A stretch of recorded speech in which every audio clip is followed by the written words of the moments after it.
तो भारत में एक जगह है सूरत में दुमास बीच। नाम तो शायद सुना ही होगा, बड़ा पॉपुलर टूरिस्ट स्पॉट है। लेकिन इसकी एक और पहचान है, एक डरावनी पहचान। कहते हैं यहाँ दिन के उजाले में भी एक अजीब सा अनजाना डर महसूस होता है। आज हम इसी रहस्यमयी जगह की कहानी के पीछे की सच्चाई जानेंगे। दुमास बीच की जो बात सबसे अलग और सबसे ज्यादा डरावनी है ना, वो है इसकी रेत। ये गोल्डन नहीं है, बल्कि रहस्यमयी तौर पर काली है। और यही एक सवाल इस पूरी कहानी के दिल में है। आखिर यहाँ की रेत काली क्यों है?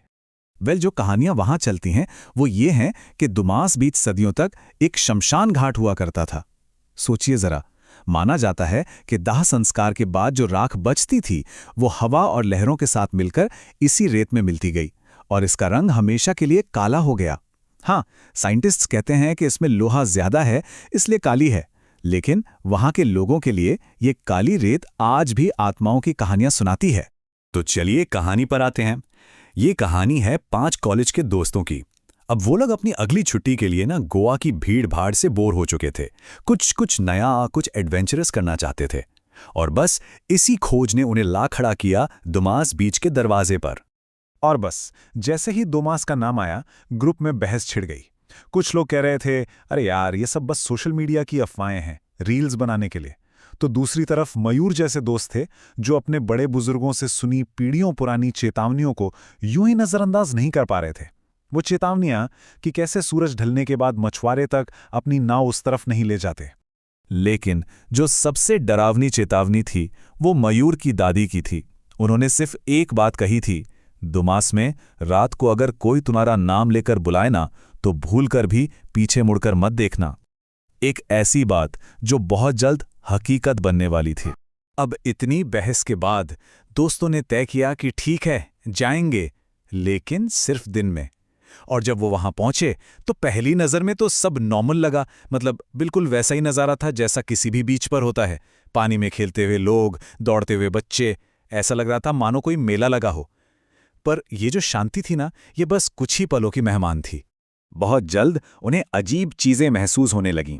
ये रेत ये सिर्फ काली नहीं थी, बल्कि पैरों के नीचे अजीब तरह से धंस रही थी, जैसे मानो किसी गड्ढे पर चल रहे हों। और हवा में वो समंदर वाली ताजगी नहीं थी, बल्कि एक अजीब सा भारीपन था।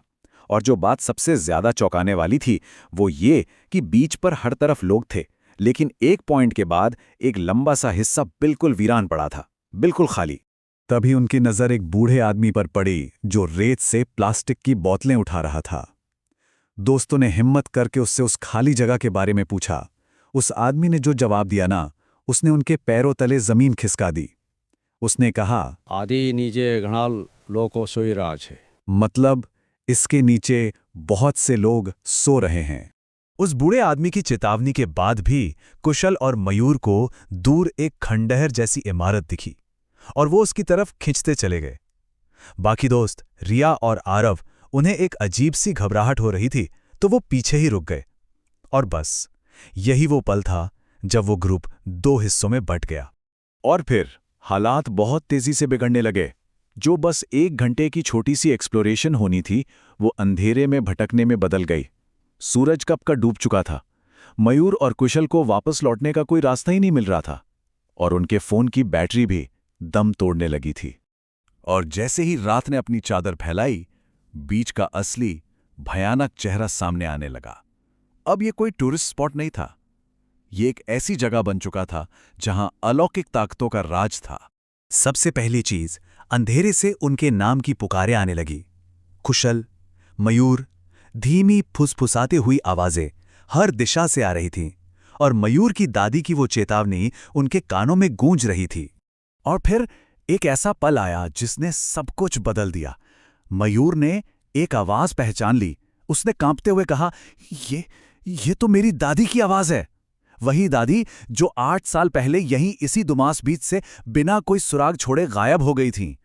अब ये डर सिर्फ अनजाना नहीं था, ये पर्सनल हो चुका था। इसके बाद तो जैसे उनके दिमाग पर हर तरफ से हमला हो गया। हवा में जलती लकड़ी की गंध आने लगी जैसे कोई चिता जल रही हो। फिर कानों में गूंजने लगा राम नाम सत्य है का मंत्र। दूर अंधेरे में उन्हें सफेद कपड़ों में परछाइयां दिखने लगी और फिर अचानक उन्हें 1 दर्जन खूंखार कुत्तों ने घेर लिया। और आतंक अपनी हद पर तब पहुंचा जब उन्होंने देखा कि एक पूरा अंतिम संस्कार का जुलूस उनकी तरफ बढ़ रहा है। लेकिन फिर वो आकृतियां अचानक रुकीं और उनकी तरफ दौड़ पड़ीं। जान बचाने के लिए मयूर और कुशल पागलों की तरह समुद्र के पानी में भागे, और जब उन्होंने हिम्मत करके पीछे मुड़कर देखा तो सब कुछ गायब हो चुका था। वहां कोई नहीं था। रात के 12 बज चुके थे। उनका आखिरी फोन भी बंद हो गया। डर और थकान से पूरी तरह टूटकर वो दोनों वहीं उस काली रेत पर बेहोश हो गए। उनकी वो भयानक रात तो खत्म हो गई थी, लेकिन उसका असर अभी बस शुरू हुआ था। वो जिस्मानी तौर पर तो बच गए थे, लेकिन ज़हनी तौर पर वो हमेशा के लिए बदल चुके थे। अगली सुबह जब उनके दोस्त और परिवार वाले उन्हें ढूंढते हुए वहां पहुंचे तो वो दोनों पानी के किनारे बेहोश मिले। कपड़े गीले थे, पूरा शरीर रेत से सना हुआ था और उन्हें तेज बुखार था।